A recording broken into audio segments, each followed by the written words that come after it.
Speak about the destruction of art. I'm going to start off speaking about John Lennon. I've never really known much about John Lennon until recently, within the last year.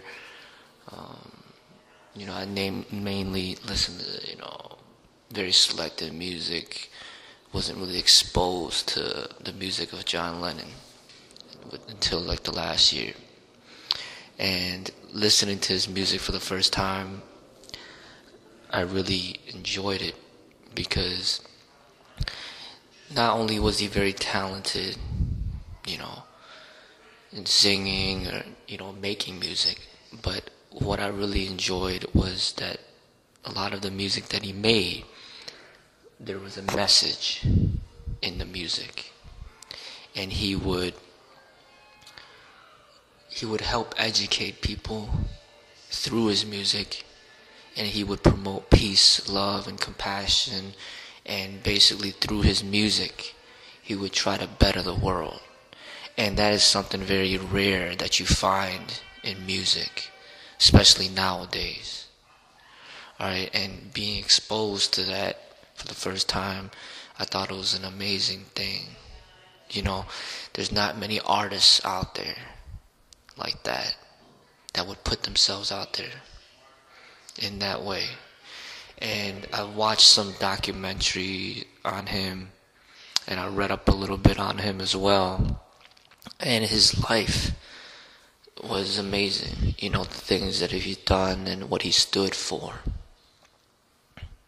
Now, what happened though was that he was being bothered by the government because he was opposing the things that were going on in society at that time. And he was promoting the opposite.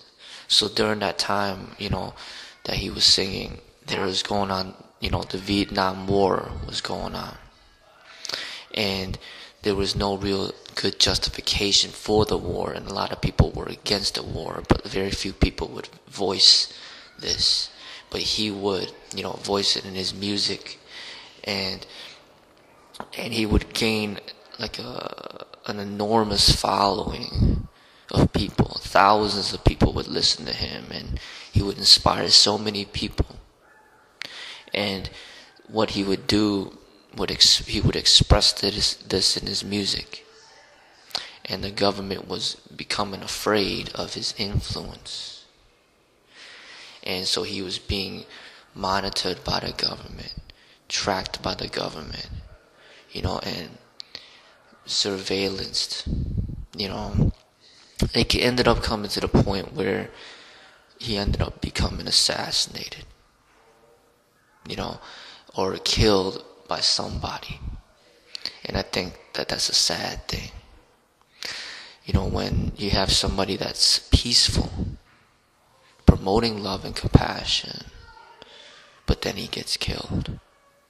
And when you think about other people that have a big influence in society, and the same thing has happened to them, such as Jesus, the crucifixion of him.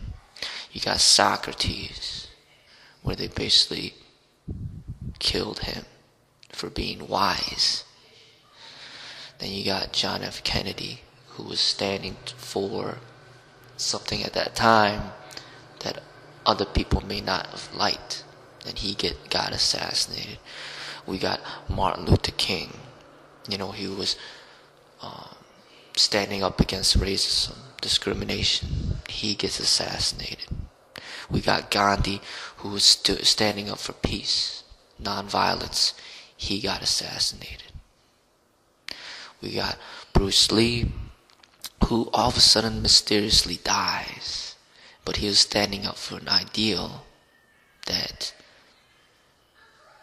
maybe was going against authority or going against the society around him.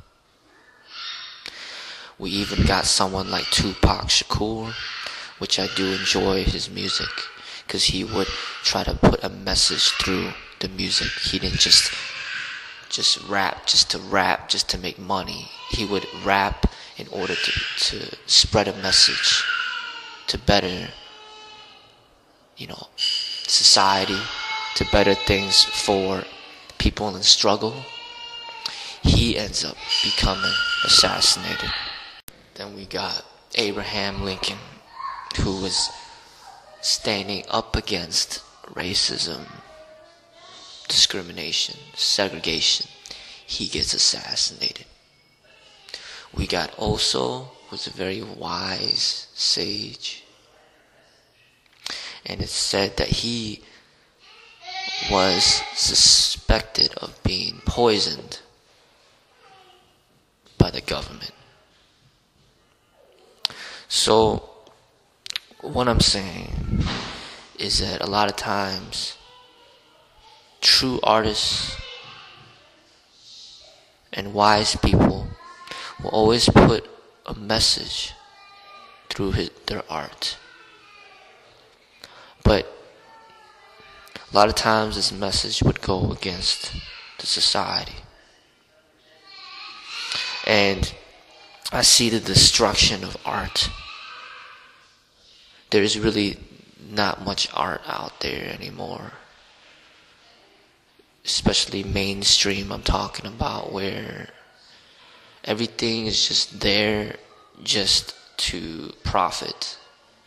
But there are no real ways of educating people. Because once a person is educated, once a person is intelligent, once a person is wise, he becomes a dangerous person. Dangerous not in the sense of violent, but dangerous in the sense of where he has a lot of innate wisdom, where he can inspire many and seek for positive changes rather than just going with what the authority tells them. And you see with this entertainment now, there's none of that. There's no more John Lennons. There's no more Bob Marleys. There's no more Martin Luther Kings. There's no more Gandhis. There's no more people that have that courage and that heart to really stand up and try to make positive changes for this world. There's just a bunch of people who just sell out their souls for profit, for themselves. People that just are in the business just to make money, and that's it. They don't care about anything else. They don't care if there's a war going around that's not a justified war. They don't care about the violence in this world. They don't care about the poverty. They don't care anything else about but themselves and what they get and what the money that they make. That's most of the people out there now. Like I said, there's no more the John Lennons that would actually stand up and voice, his concerns about the way that the society is heading. And you see how most of these people that would stand up and would express, that educate people, end up mysteriously dying in ways or being assassinated. And I think that's a sad thing. But in the same token, a lot of times these artists, their art has been preserved and people still appreciate their art even after years and years after their deaths. But I noticed that nowadays there's really no more art. There used to be martial art, but now there's just combat sport. They exploited that, so there's no more art in it. And with music, you see, there's really not artful. It's just all to profit and to further hypnotize people.